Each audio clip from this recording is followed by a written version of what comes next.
Welcome, and welcome to Plein Easton, and thank you for turning out today. My name is Jewell, and how many watercolors do I have in the house? Yeah. Okay. All right. Well, I welcome you, and I look forward to trying to help you down the road to success with your own painting, or next time you see a watercolor to look a little deeper and appreciate it a little bit more. So I have an image that we're going to work with today, and I think they're eventually going to put it up on the screen.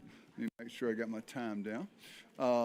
And you might even be familiar with this. This is out at St. Michael's at the museum, and skipjack there that I took. I think I actually took a photo last year that I was working, working.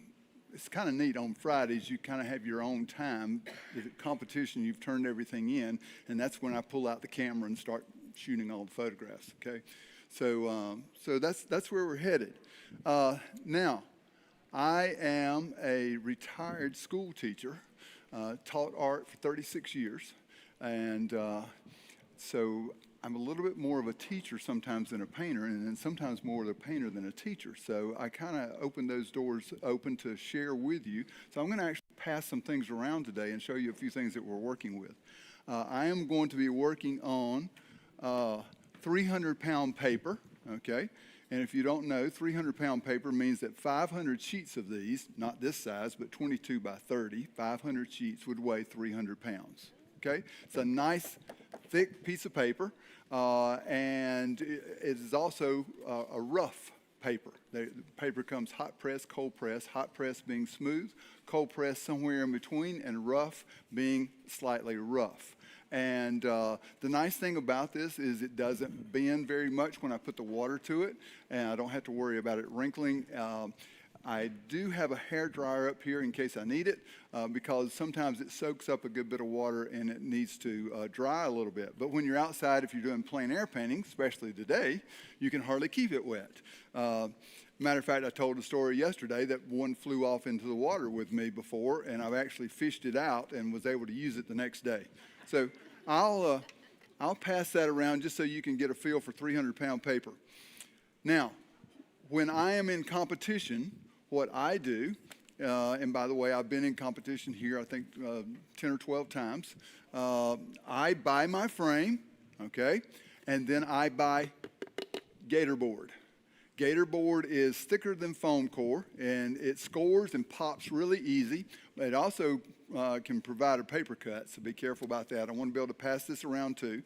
So I actually I buy the gator board, I cut it the same size as the frame, I cut my paper the same size that I need, and then I glue it, okay, with a gel gloss medium, and I put it under some weight at night, and so there. This one is actually stamped by Gloucester Arts Festival, so I did not use it with that, but you know the artists get the back stamp to prove that it's blank, and so that the front of this is the paper, and the back side of this is the gator board. Gator board is actually a name brand product. All right, so now I'm going to draw this off. I debated on whether to draw it ahead of time, but I thought, there's lots to be learned about drawing. Matter of fact, drawing is the foundation. And I just came from Norcross, Georgia, teaching a workshop down there last week. Drove straight from Norcross 2 days ago. And we talked a lot about drawing. And sometimes people think they struggle with painting, but really they're having a drawing problem. If you're having a problem with perspective, that has nothing to do with paint. So it has everything to do with drawing. So I wanted, and because I was in Norcross, I had to go by the house, switch a bunch of stuff in the car, and I meant to bring a lot of my thumbnail sketches. I'm pretty big on thumbnail sketches in terms of trying to figure out where I'm going. People say, well, how do you know when you're finished? Well, if you didn't do a thumbnail to start with, you don't know whether you're finished or not. Okay? Now, a thumbnail doesn't mean you're just repeating what you see out there. It means, for me at least, turning the thumbnail into something that looks like the painting. All right? So I'm going to pass this around. And I went ahead and just did one thumbnail this morning so that you can see where I'm headed. But notice that it is a thumbnail that feels, it has both soft edges, hard edges, a little bit of texture. It is a thumbnail that feels somewhat like a painting, all right? And so that's where we're headed. So here we go. So I'm going to start off by drawing. We'll see how the drawing shows up on the camera, and we'll go from there, all right? So I do have my large image here. And I'm starting off with the horizon line, just where these trees are. And again, I pay attention to, when I'm looking at this, I'm framing out here. So I'm saying, well, where is that horizon line, okay? The horizon line is about a third down from the top, all right? So I'm not just drawing for the fun of it. I'm actually trying to reproduce what I'm seeing here. Now, if I were in the field, I would have had my viewfinder out. And I would have captured that image in my viewfinder saying, there's a good composition, okay? Good composition has a lead in.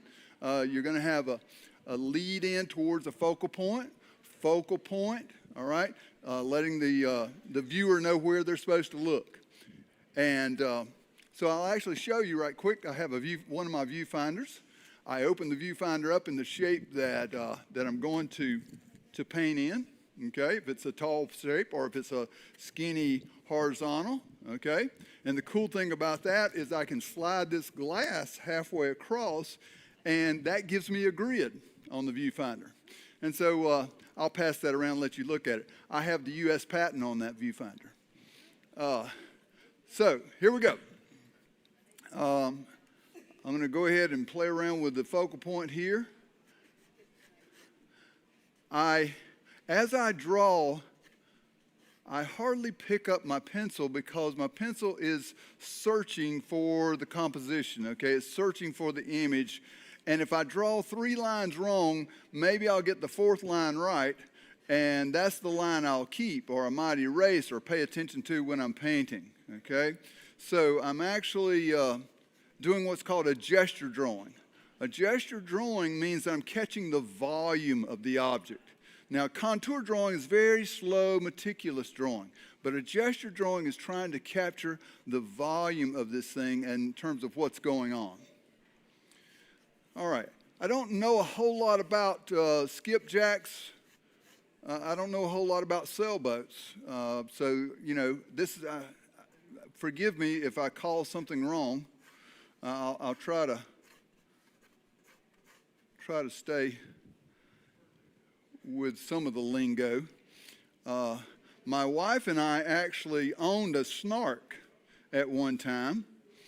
If you don't know what a snark is, it's basically a canoe and a bed sheet. So that's about all it is. And we kind of did okay, but then we always got embarrassed when we were out near the big sailboats and somebody came out and yelled, "Snark, snark," And so you hear people laughing, and those are the people who yelled snark, okay? The people who aren't laughing, they own a snark. So they know what I'm talking about. But anyway, so I'm capturing the image here right quick. There is a little boat here off to the side. Well, I say a little boat, but it's a pretty good sized boat off to the side here that sort of balances this image. And so again, I'm just scratching in here, getting a feel for where I'm going. Lots of nice reflections. We got a couple pylons over here that come down. I kind of like to draw the tops of them here. Am I in the way? Can everybody see what's going on? So just kind of catching these pylons here a little bit. Some of this movement here with the boards.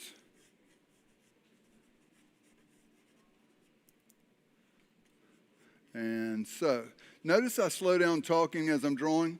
I don't know if you've ever checked out Betty Edwards' drawing on the right side of the brain, but the concept there is drawing is actually on the right side and talking is on the left side. And so, your talking slows down as you begin to draw. That's why I always try to get the high school students to draw. Stop talking. Got a couple of railings here that go into the water, and it's kind of neat because those railings, they become lead-ins towards the boat as the focal point. And then, of course, I've got my pylons here, and the pylons actually create a great reflection area here. So they come back down in here, reflect, reflect, reflect. Okay, so in regards to, some of you might be getting excited about the possibility of working with the quick draw coming up on Saturday. So here's a couple of hints. You go out there on a day like today at the same time before the quick draw, like you go out on Friday or whatever. And then on Friday you go about the same time and you look around and you see what you want to draw or paint, see what the light's doing. And then you can actually do a thumbnail. If the quick draw starts at 9 o'clock, you get there at 8 o'clock, and that's when you do your thumbnail. So, you're passing my thumbnail around, and the idea is when the horn rings, it goes off and you start painting, you're actually looking at that thumbnail sometimes because the truth is, I actually wrote an article for Plein magazine, and it was called Freezing the Sun. And the idea was that once you do that thumbnail, you've got everything stopped. You stop the sun, okay? And now, once you start wrapping your painting up, you go back to that thumbnail, and that thumbnail should have identified, the soft edges, the hard edges, the focal point, and you're actually working from that thumbnail, okay? Or the sun goes behind the cloud. You got whatever you need. Okay, I'm ready to go. So there's my drawing, and you can kind of see where I'm at. I'm going to be working right off the bat with a calligraphy brush, a Chinese calligraphy brush, and we'll just drop the sky in here right quick. I am working with Holbein watercolor, and Holbein is pretty good about having a tendency to stay wet. Now, how dark do I go with the sky? Well, I want that sail to show up some. And so therefore, I've got to go dark enough to where that sail shows up. And that's my key. When you think about watercolor, let me make sure I get another bulldog clip on here.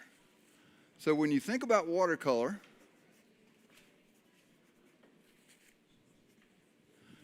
it's going to dry lighter. So it's a little tricky, okay? While I've got this going, I'm going to go ahead and think about some of these front lines, and you guys probably know the terms for those front lines. To me, they're lines. But I'm putting in a few of these front lines here, and just to give the indication of movement in the piece, and then later on, I won't even have to worry about painting them so much. Okay, so those are going to be some of my front lines coming off. It's also going to be dark enough for my sail to show up. In case of the snark, that'd be the bed sheet. Okay. And I'll work this other side up right quick.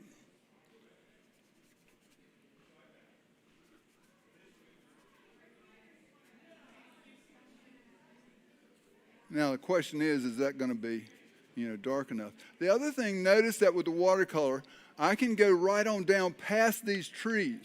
You can see my image. You know what? I might be able to show you my image at the same time. There we go. You see the trees are darker.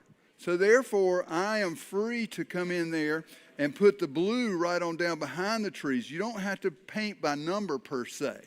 all right? So I can paint right on down below the trees and let that sky come down because I know the trees are going to be darker, and so therefore I will go over the trees. All right. While that's a bit damp, I might come in and lift out a cloud or two just to give some background texture. And I'll come back and maybe make the top of that a tad darker a little bit later. All right? So, now, I have to give credit to some of my own teachers. You know, when being a teacher, you want to give credit to other teachers who taught you. And I have taken a lot of watercolor workshops. You know, you hear a lot of people who talk about being self-taught. Look, I understand that concept. By the way, I'm doing the ground here just because I want it to dry. I understand that concept. I appreciate that concept. But let's be real here for just a minute.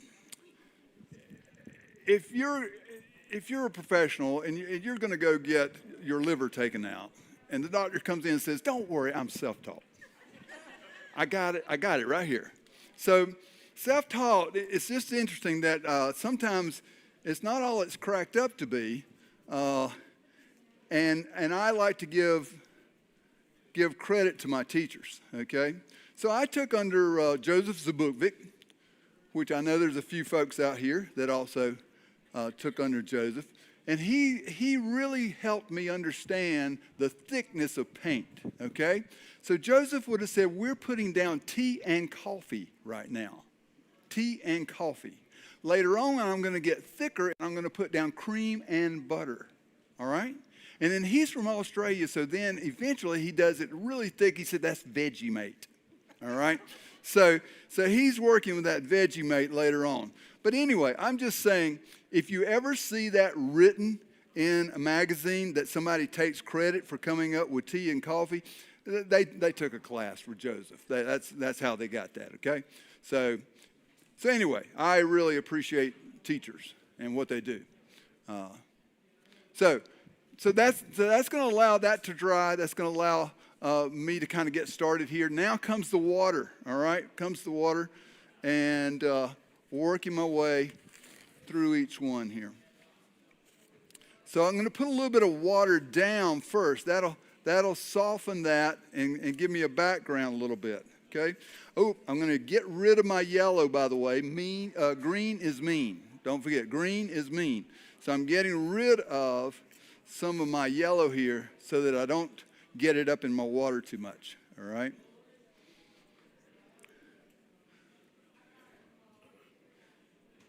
All right. Pre-mixing here a little bit. So I'm going to run this across. Let's see how. The water is darker than the sky. Okay, the water is darker than the sky. You can see it in the photo. All right. I'm going to build this up. I may have to tilt this back just a little bit in just a minute. All right. A little bit of a dry brush stroke there, but I won't be able to keep it just because I'm going to be going right over it. Throwing in a little bit of movement here. That'll help create some sparkles on the water a little later. And now I've got to remember my light spot. You see how I just went over that spot right there? And if you looked at my thumbnail sketch, you know that needs to be a light spot. So I'll pick that up right there for just a minute, making sure I have a light spot there. Okay? So I'm working my way on down. Now I'm going to get thicker. I'm going to pick up some more of a cream as I come down here. And I'll let this run and let it do its own thing just a little bit. Okay, working right up to the boat.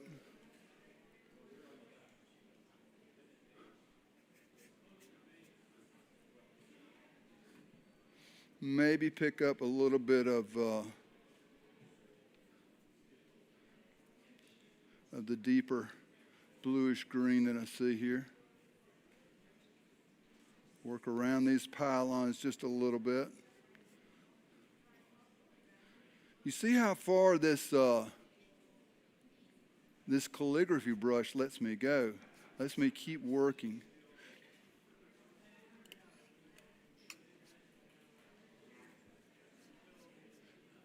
That's going to all be darker underneath that.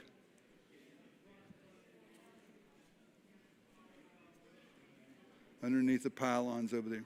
So I'm going to get darker and darker here. Let's see if this is dry. That's very close to being dry.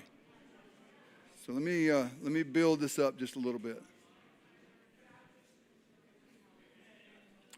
So I'm creating a bead here. You see that, whoop, and there it wants to run. But I'm gonna actually work around this, and this is going to create a negative space for the bushes that are here. Okay, slipping right out here, a little bit of negative space. Boom, boom, boom. Pulling this on out. Boy, you guys are quiet, you know.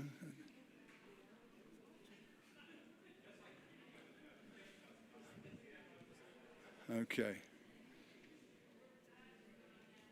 Now we'll see how that dries. Another neat thing to work with here is to give the illusion of a little bit of movement in the water. So I got to wait on that to dry just a little bit. I'm going to knock down a few more spots. I'm just going to warm this up over here because later on I'll come back and turn that into my pylons. But I'm just getting rid of white. Getting rid of white.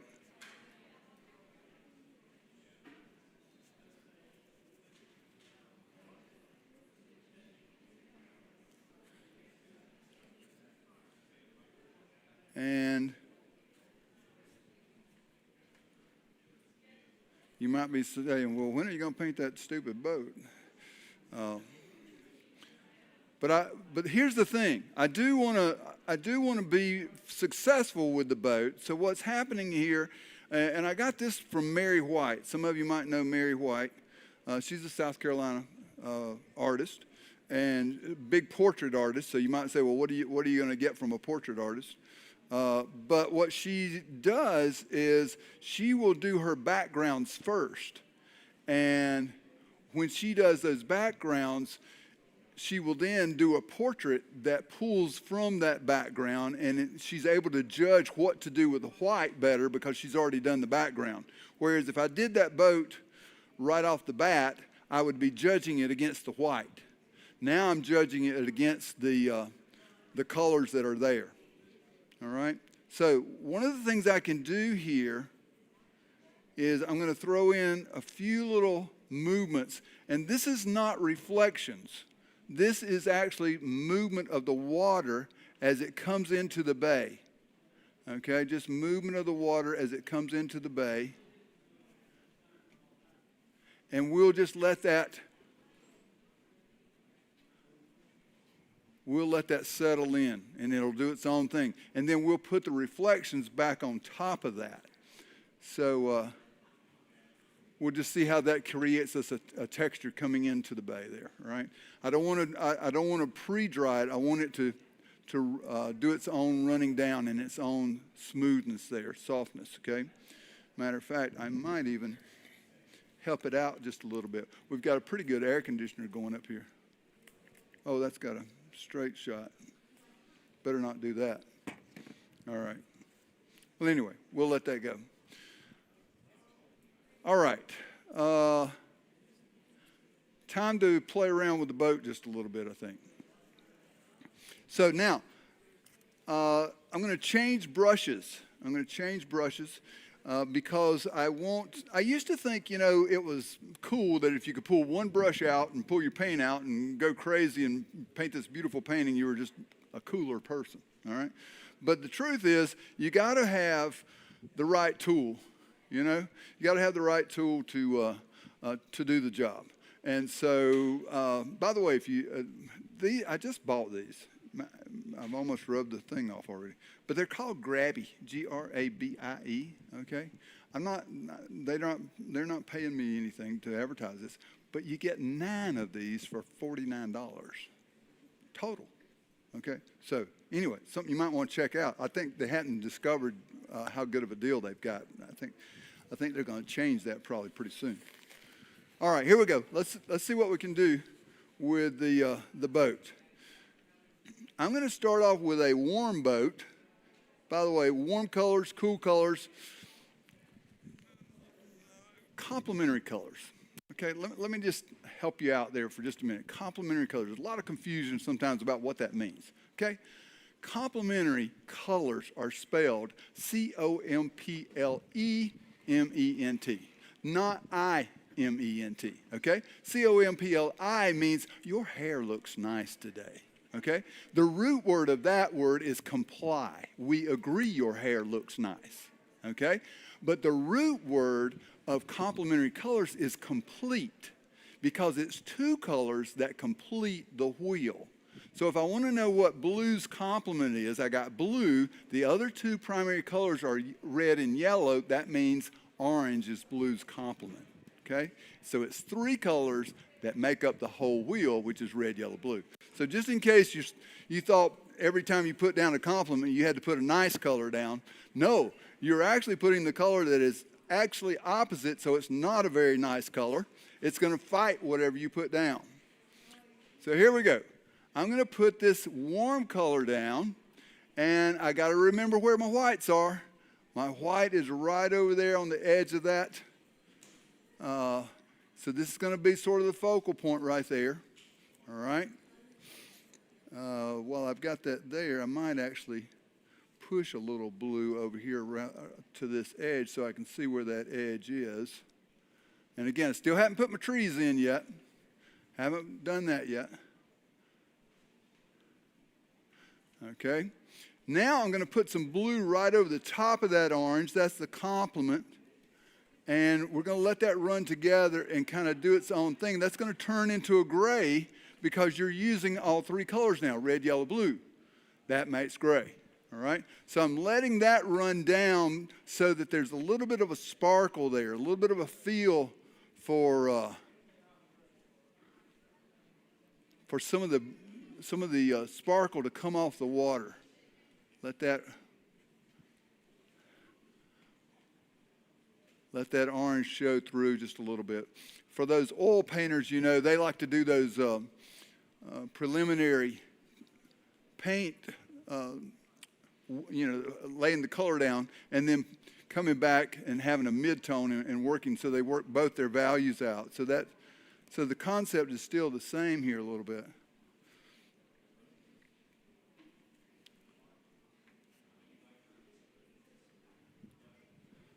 All right. So that now helps me to begin to move further with the boat. Let's see if I'm dry. Oh, yeah. Well, that air, wherever it's coming from, works pretty good. So now I'm ready to work with a little bit of a reflection.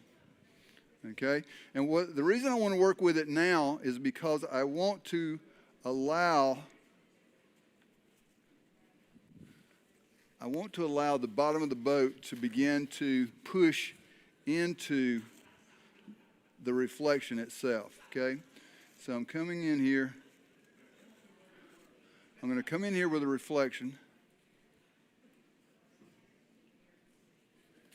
Got it over here just a little bit. Working that reflection in. Now, while that's wet, I'm going to pop some dark at the bottom. That's going to be both the line of that boat and the reflection off the line. So that sits that boat down in the water. And now I'm going to allow that reflection to come on out here. We got a little bit of the mass that comes. Notice I'm able to go over what I put in earlier in terms of that rolling water.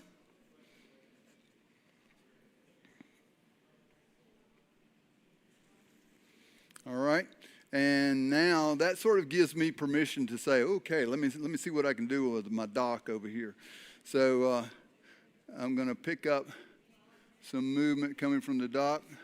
Single brush stroke right there. Again, my friend Joseph Zabukvik says, never underestimate the power of a single brush stroke.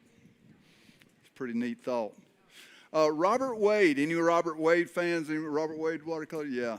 Robert Wade passed away earlier this year, I believe, in his 90s. I love something that I read in his book just the other day.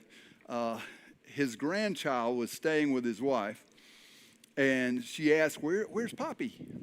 And the grandmother said, "Oh, he's doing a workshop. He's teaching people how to paint."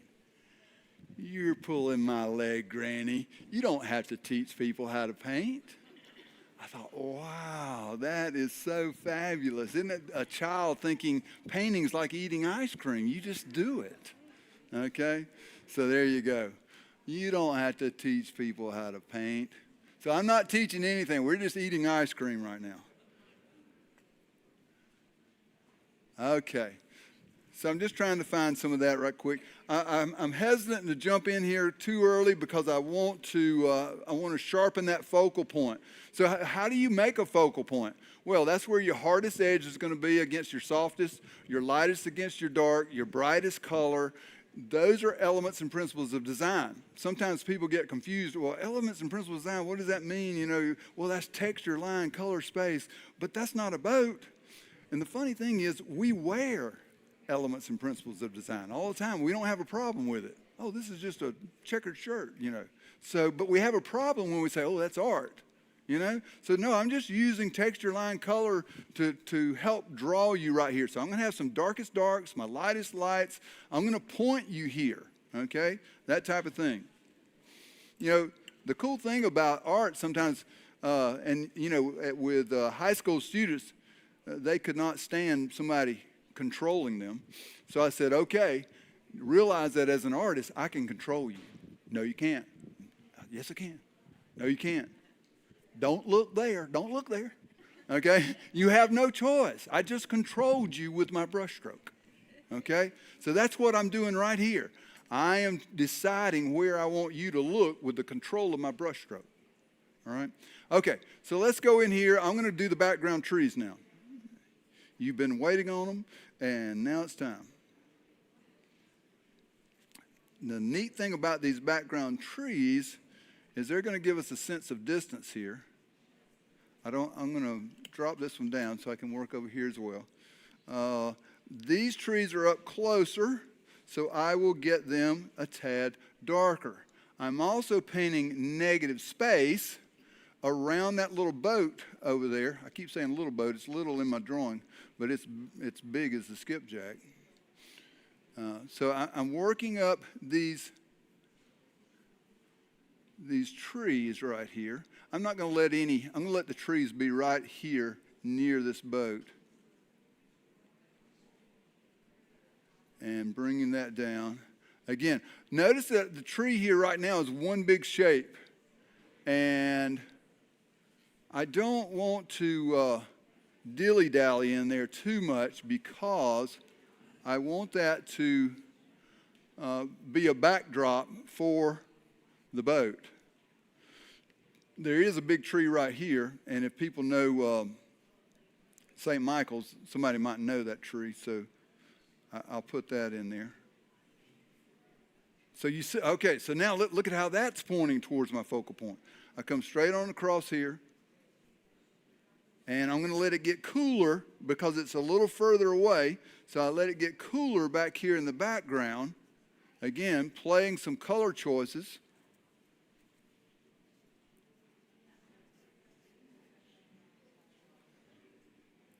I'll match the height of that a little bit. I can also drop in here and underline a few things like this here, and that will give you a sense that there's boats back out there in the distance as well. So your eye, your brain is playing tricks on you, saying, oh, well, there's a boat. Those are boats way back there. I could even help you out a little bit more by throwing just a few masts up in the air, okay? All right. So, I'm going to now, let me go ahead and play around with these pylons a bit more. How are we doing on time? 1:33. I got to slow down here. Let's see. But watercolor does go fast, and that's one thing that I like to teach at my workshops is the concept of painting fairly quick. I was just up at a Plein Air convention in North Carolina and a couple weeks ago, and I was up there as a guest artist, and one of the things that I heard a person say, and I thought was pretty good, is paint like a rabbit, think like a turtle. And that's, because your spontaneity you want that spontaneity to come out in your painting. And if you're able to grab that spontaneity, just like those gesture drawings, then your work seems much more fresh. But you got to think ahead of time, especially with watercolor. So I'm thinking way ahead of time. You saw that I've already planned this thing out. And so I've already done my planning. So here comes that other boat.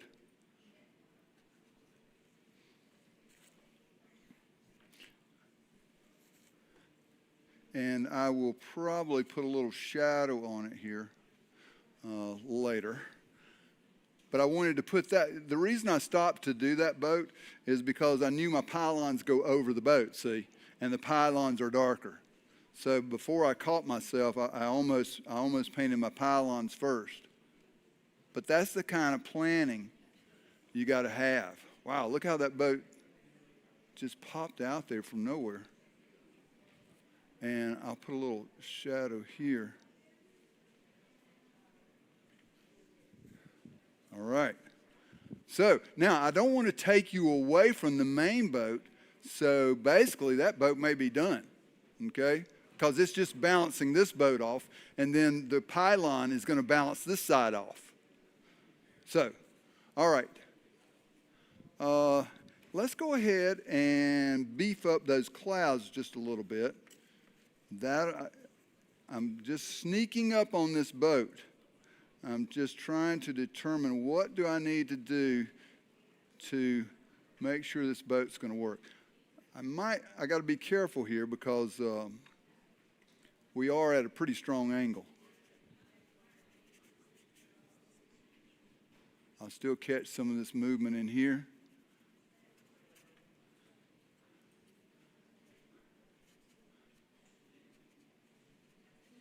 Catch a few of those clouds. Okay. I don't want to do too much more. Just wanted to break that up a little bit. All right.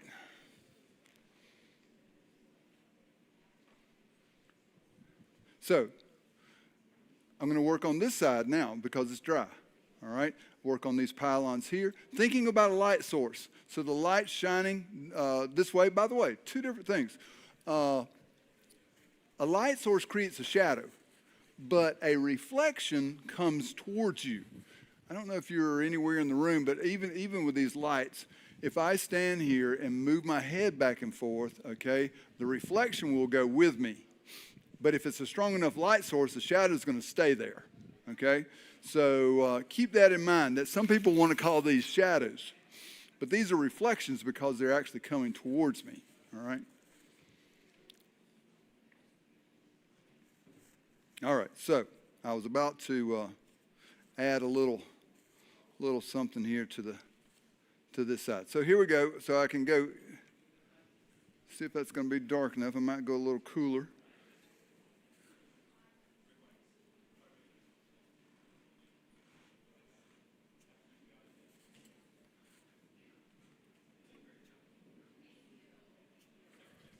So working on these pylons, I saw somebody put in pylons, and you guys, y'all live around all this stuff. Y'all probably know it, but it just about blew my mind that a fella was at the beach, and they were putting a walkway out there, and he actually brings a fire truck, and the fire truck has its hose out. Y'all know what I'm going to say?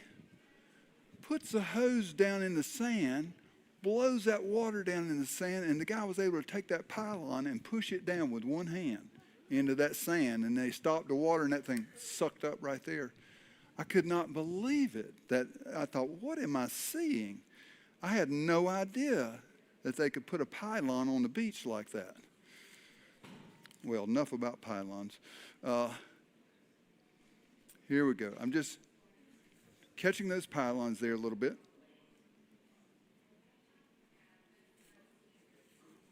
I'm purposely leaving the light side. I probably won't leave it white because I don't want whites to fight with that white, but I'll wait and get rid of them a little bit later. All right. And then here comes these. These are very just simple boards. Notice that if I put too much detail over here, my eye is going to want to come over here towards it. And so these are just boards. You can go back to the photo every once in a while if you want to see where I'm at with the photo. And I can even come in here, and if the light's coming this way, I can cast a shadow, drop down, cast a shadow, drop down, giving a sense of a step there, you know. Playing around with it again, okay? All right. Squinting. Oh, why do I squint? A couple of tricks about drawing. And so one is, why do people close one eye when they're looking at their painting? So you have two eyes, and you have binocular vision. So if I put my finger in front of my face and close one eye and close the other eye, I can see around on both sides of my finger, okay? Binocular, two. So if you close one eye, you just flattened everything out. So therefore, you're actually seeing a flatter image in front of you, and you're trying to draw on a flat sheet of paper. So it only makes sense that you try to see it the way you're trying to draw it. So that's why people close one eye. They squint to downplay texture and values. So when you squint, you see less information, but you see the big shapes and the big values. So I find myself sitting here squinting, no matter what I'm doing here. All right. Put my little window over here. And now I can put my pylons over there. It's dry over there. Again, planning this thing out as I go. Another pylon here. Another pylon here.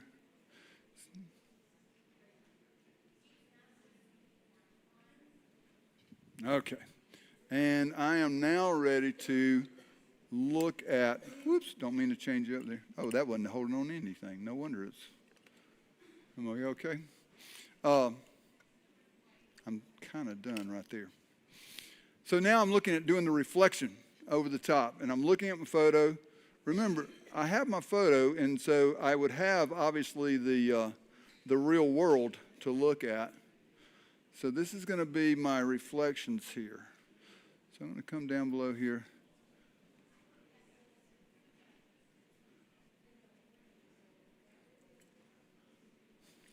Coming out further here.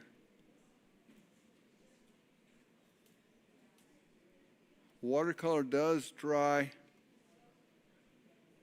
lighter, and that's one of the harder things to do, is to predict how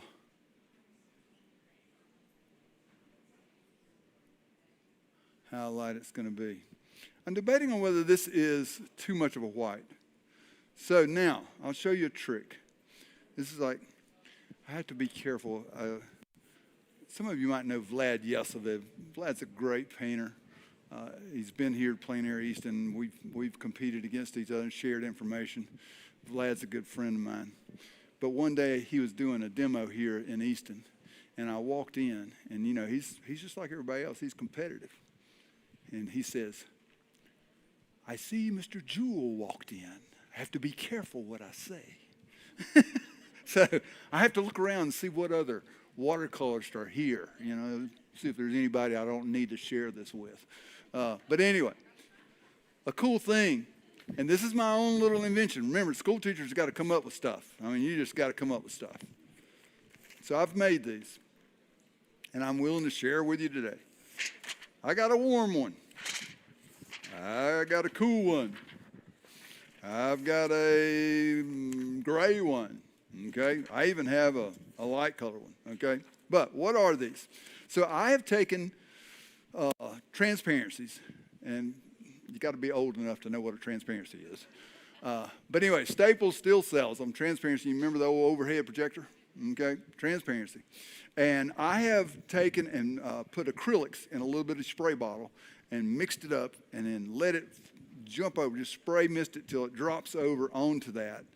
And then don't touch it overnight, let it dry completely, okay? And so you wind up with something that looks like this. Purposefully darker in other areas, lighter in other areas, okay?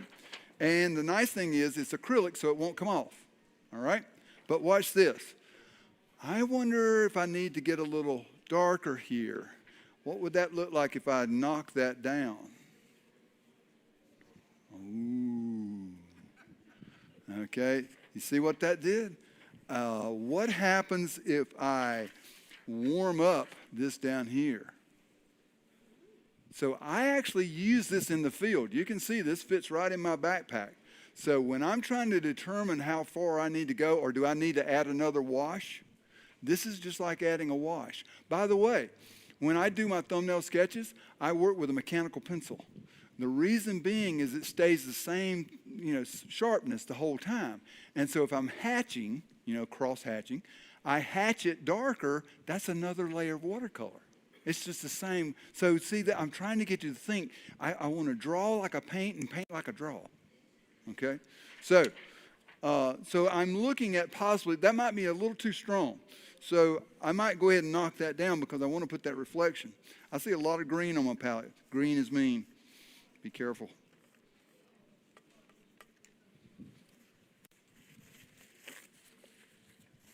Oh, you might be wondering, how conceited is this guy that he gets his hat made with his name on it? So let me address that for just a minute. All right, well, before I do that, I'll talk about painting again. I'm going to put a little water down here, okay? Put a little water down here first so that it's a soft edge, okay? But yeah, I thought I would tell you. So there is a William Jewell College in Missouri. And so I just look online and buy their hats, all right? I actually got that idea because I worked at Easley High School. And at one time, there was a governor in North Carolina. He was running for governor, and his last name was Easley. And so he would call the high school and say, I want to buy 100 hats. It had his name on it, okay? But the funny thing did happen not too long ago. I was painting out on the street, and somebody walks up. I'm from South Carolina. And they look at my hat, and they say, I'm from Missouri, too. And I thought, well, so what? I forgot. Oh, I got the hat on. All right. So I am looking at this now that I see this. I think I might go a tad darker. I think I might actually add another wash over this to give that a little more bulk. Ooh, look at how that gives that a little bulk. Okay? So here we go. I think I'll just pick up a little bit of that and come in here and let that go a tad darker. Working with some transparent watercolor. Okay, while that dries, let me go ahead and get a little. You know what I did? I did forget I forgot my little railing there. I'll see if I can get it back in a little bit.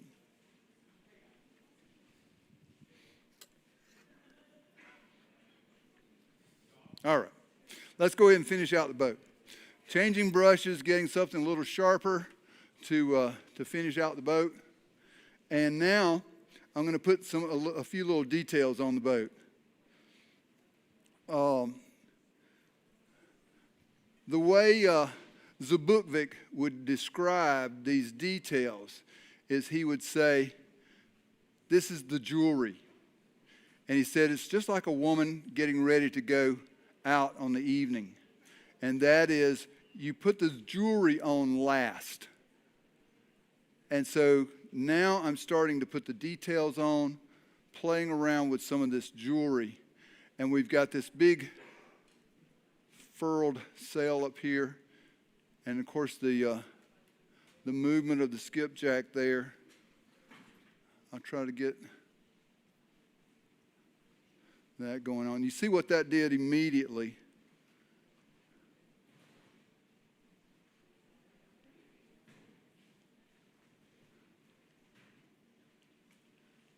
So, sharp brush is what you want. It's something that has a point to it, something that has a really strong point to it.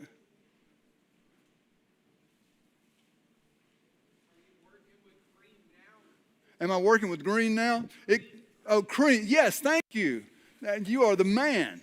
That is Joseph back there.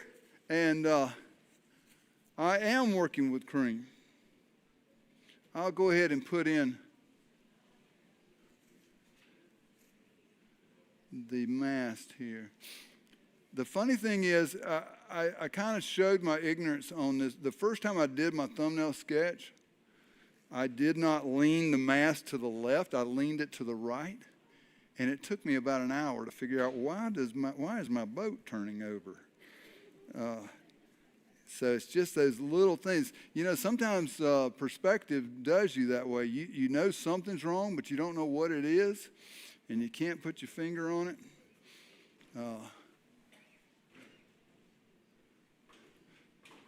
So again. All right. I do like when the sun catches this sail and just underneath there, you've got that little bit of darkness where the light's passing through. Ooh, I was just looking at it up there. I was enjoying the big picture. We've got some bright oranges on the boat too. I guess it's some kind of safety stuff. Who knows? But notice I've got a little bit of color going on here. I've got a little bit of movement, some texture. I'm going to put a few shadows that wrap around here to give the idea that this is all wrapped up and underneath here. All right. Notice that sail's now is showing up, okay? I could have got, again, I look at it and I debate on the perspective of it. I could have let it go away from me a little bit, but it feels pretty good in that I can see it so much. So I'll live with that. We're always our own worst critic.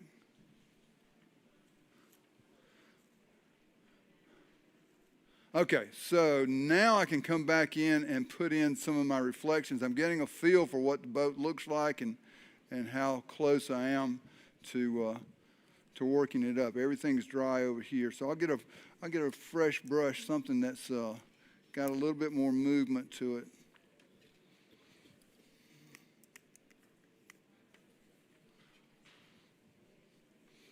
So we've been at it an hour, or 51 minutes. 51 minutes, pretty good size painting for 51 minutes. All right. I'm going to want to move this one more time. Okay.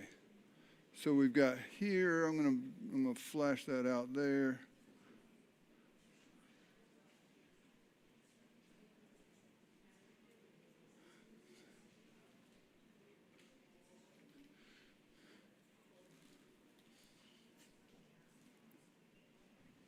I still have that lead in that I might work in there with that.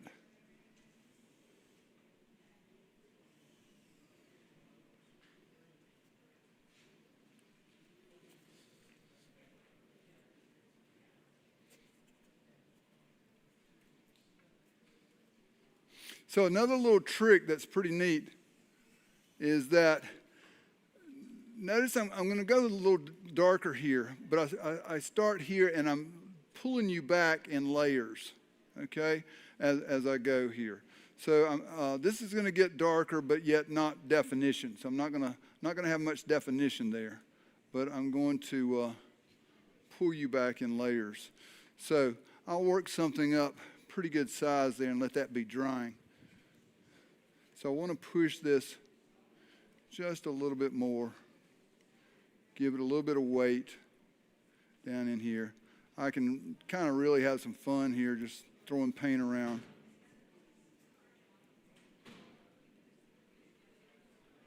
Don't want to pull your eye down in here too much. It's just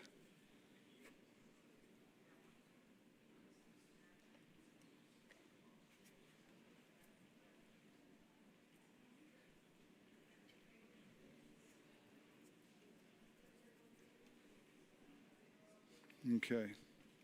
So sometimes you just want to let watercolor do its thing.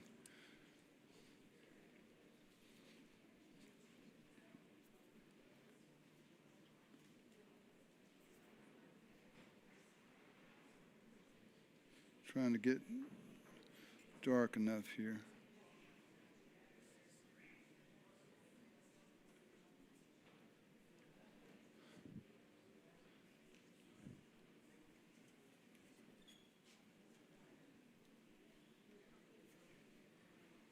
Squinting, trying to decide how far to bring that down.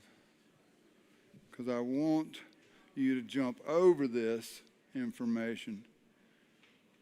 Paint a little negative space in here. I want you to jump over that and to the boat. Okay? All right. So I'm going to add a few little ropes and pulleys, and we're going to just about be done.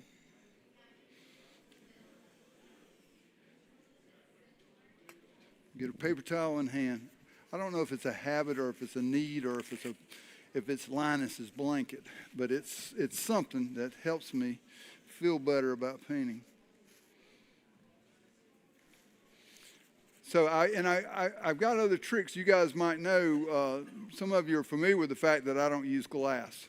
So I want to take my final time to talk to you about finishing your watercolors and being able to do that without glass.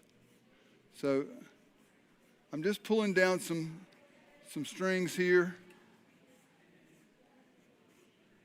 Ropes, strings, thread, whatever you want to call them.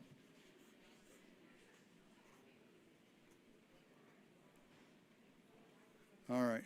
And I'm going to, I see I haven't put enough information on that front sail that's folded. I think I need more information there. So, again, the neat thing about it is that when you guys, if you live here and you paint it, you might say, oh my gosh, that's a hickey-doo sail, whatever you want to call it. But it's, to me, it's just a big spot, you know? So I don't have to worry so much about, other than the shape, I don't have to worry about it so much. It's the shape that matters and getting it to be believable.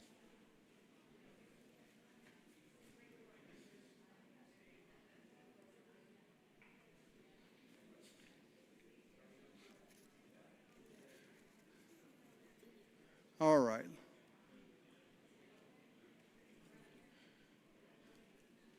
So I'm looking for any places that lightened up on me as it was drying.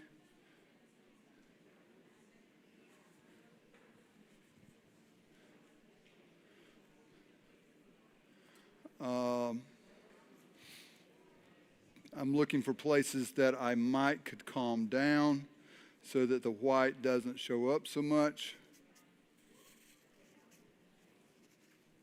Because I want to keep you over here. I could put a person in this. Sometimes I'm surprised at how few figures are in plein air paintings. Don't be afraid to put a person in, okay? You just need to work on gesture drawings and things a little bit. It's interesting that the Olympics are coming up, and I used to teach gesture drawing figures by having my students pausing. I would pause the Olympics. I had a videotape back then. I would pause the Olympics, and the kids would, you'd see somebody in a body position that you weren't very used to, and so you were willing to gesture draw it. Okay.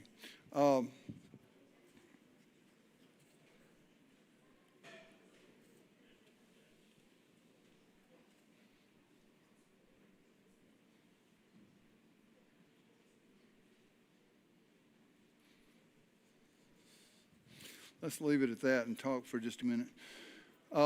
So, I do like the black frames, okay?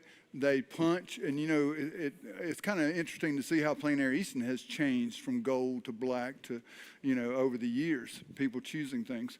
I like the black with the silver because the silver almost acts like a mat. It eases, especially with watercolor, it eases you into the artwork. Another option you have is to actually put tape down, okay, paint it, pull the tape, and now you've got a double. You would have the silver plus white, and that gives you the illusion of a matte as well. Okay, so now, what about framing and glass? So watercolor's always got a bad reputation, you know. First off, if you buy one, you're going to get a glare. Second, you got to hang it in the closet because it's going to fade. And third, why would you pay money for it? Okay, so all that is kind of gone by the wayside because, first off, colors today are very light fast, meaning they will last a very, very long time. The other thing is you can varnish them. And when you varnish them, you are actually creating a UV protection over that painting. Now, I can't speak for all, you know, interesting. Somebody told me yesterday we had 8 watercolorists, okay? I think I've been in Plein Easton twice, and I was the only watercolorist. Okay, so it's interesting to see where it's going. But most of these guys have gotten rid of glass, guys and girls. I have gotten rid of glass, and they are varnishing. So let's talk about that for just a minute. So if I can pass this around, don't be spraying each other. Remember high school, I had to think like that. So this is UV archival varnish, okay? You can pick it up even at Hobby Lobby. Or you can order it online. What I like about it in regards to clients and collectors, it's got the word watercolor on the can. Okay, now that doesn't mean anything, but it means something you can hold. Now, by the way, you can go to Golden's website. Golden makes, you know, art products. They have how to varnish a watercolor on their website. You might have to look around for it, but they've done all the studies. I've kind of gotten used to my own method of doing it, but just to let you know, Golden does have a recipe, all right? But my recipe is very, very similar. So this is gloss now, not matte. Matte, I have experimented with a lot of things. I've done a gloss, covered up, did a matte, covered up, did satin. I could not believe how chalky matte was. I mean, it just turned totally chalky. Okay, so the neat thing about the gloss is you're going to get a little bit of sheen, but most of the gloss gets absorbed into the watercolor or into the paper. Okay, so it's not going to be a bright gloss. It's just going to be a sheen that most people will walk by and say, that's pretty neat. How'd they do that? Okay, so 2 coats of this, and that just means I tell the kids at school, don't kill a wasp. You know, don't do that. Nice 2 coats, okay, and do one and let it dry 5 minutes. Do another. If you're outside, I mean, when we do the quick draw, I will have my piece already varnished by the time I hang it. Okay, that's how fast you can do it. You can do it in 5 minutes. So 2 sprays with this. If you're used to doing some artwork, you might think of this as a fix you used to put on charcoal. Okay, something to make it not move. So this will keep the watercolor from moving, hopefully, okay? And By the way, if you do this, go experiment. Don't do it on your favorite piece, this afternoon. Then I actually use Liquitex Gloss Varnish Medium. Okay? Now, I've got, forgive me for being inventive, this is just a little tin can, okay? I'll actually pass this around. This is the roller I would be using, and you can pick it up at Lowe's or Home Depot's. But what's cool about it is a foam roller, not a hairy thing, It's a foam roller, and if you start picking up any of your watercolor, you'll immediately be able to see it. Okay? But that fits right in my pan. I pour the stuff right there, okay, and I come straight across. This is after I've sprayed it with the varnish. I go right over it pretty quickly, not slow. I get it on there and cover it pretty quickly. The only thing you have to be careful about is air bubbles, okay? If you get a few air bubbles, just knock them down, okay? Just knock them down with a brush, or either dip your brush actually in here, have a little bit, knock them down, okay? Usually they'll flatten out pretty good for you. That will dry again in 5 minutes. Once that's done, you're ready to slap it in the frame. I'll put this piece out here maybe where you can walk around and see it and touch it. You'd be surprised. I mean, I don't have a problem. You could eat lunch off of that thing. All right, I'm telling you. Oh, how have I tested it? Let me tell you how I've tested it. So I've actually taken a painting that I didn't care about, all right, covered it up with like a piece of wood, half of it, covered half of it with a piece of wood, put it in a window at home, let the sun shine on it where that sun comes in the window for a year. Never moved it, left it in the window for a year. Moved the wood, no line, no fading, okay? So there you go. No more reflection, no more hanging in the closet. Your artwork is out there, and anytime you're competing against one of these oil painters, go for it, You don't have to worry about that glass. All right. So here we go. Let me see if I need to dab anything here. So I will actually have this piece up a little bit later, and I will have varnished it. But let's just see how we come out here. See what we got. I'll just put two spots on it right now.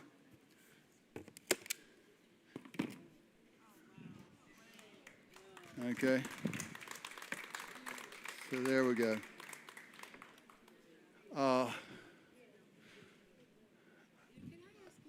Please, feel free. After you were working on the boat and you got a new brush and you made that one line real fast in the back. Okay. Just that one. This one? Horizontal. Okay. Oh.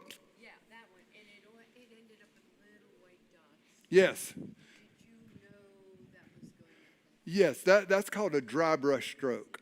Okay, and so sometimes it's hard to do. Sometimes you luck out. And my past teacher would say those are gifts from heaven. Okay, and you'll be surprised. That's where you can play up. That dot now becomes a boat, or it becomes a rock, or it becomes something else, and you can play into it. And your brain tells you. That's part of the beauty of this, to a certain degree, is when you show people artwork that it's not totally finished, it's just a brush stroke like that, they interpret it. And so therefore they become part of the artwork. I read something not too long ago about Mona Lisa. Why do we all see a different smile? There is no pure line that defines her smile. So you're going to see a line that your brain dictates, and somebody else is going to see another line. And so therefore it continues, and you're able to interpret that for yourself. Other questions? Yes? I'm assuming, just for clarity, then, when you say coffee, tea, cream, butter, that kind of thing, you're talking about the ratio of water to the cream. That is correct. In other words, even though I say coffee and that's a dark medium, don't let me fool you. That I use cream in my coffee. No, it's the consistency of pigment in the water. Okay, Absolutely. I noticed that you didn't use a lot of clear water to wet the paper, very little. Right. wet on dry. Do you prefer to? Well, it's tricky. First off, if I do that here, I'm going to be running for the hairdryer. So I have to be careful. So she's asking, you know, a lot of watercolors do wet the paper to start with, okay? And that's a possibility, but it does take a long time period. And that's really a little bit more of a studio process maybe than a plein air process. And then I'm wondering what color of the Holbein blue did you use? This was a cobalt blue hue. Now, there is a cobalt blue, and this is cobalt blue hue. And the Holbein is kind of neat in that I put this out a long time ago, and I'm still using it almost like you're turning the cakes into, but they never harden. They're nice. Some of the watercolors, by the way, M. Graham is made with honey. And so therefore the honey doesn't dry. It allows you to continue to use those paints without them drying out. And does that cobalt hue, is that a gradating? Is that a what? Gradating? Yeah, I would say you certainly can gradate it. I think the word you're looking for is granulating. Granulating. So yeah, granulating means that if you're working on rough paper, the paint actually is thin enough to settle into those roughness, and it gives you a unique texture. So yeah, that's a good point. Who else? Yes. I think you used a limited palette and your greens were not from the tube, am I right? I've got two greens right here, a Viridian and what's the other one? Permanent green. I don't use a lot of green from the tube. I usually mix my greens, again, blue and yellow. And also the other thing is I love quinacridone gold. And quin gold with just a touch of ultramarine will make this really nice deep blue. So, deep green. So quinacridone gold. Anything blue, it'll make green, yeah, big time. So you have to be careful about it because it's powerful. Yeah. All right, other questions? UV spray, again, is, and I'll put these two out here, and what you can do is you can come by and take a photograph. We'll put it on the table here. UV archival. Yeah, just come by and take a photograph of that. Last chance, I'm here. What you want? Questions? All right. Thank you so much. Thank you for coming.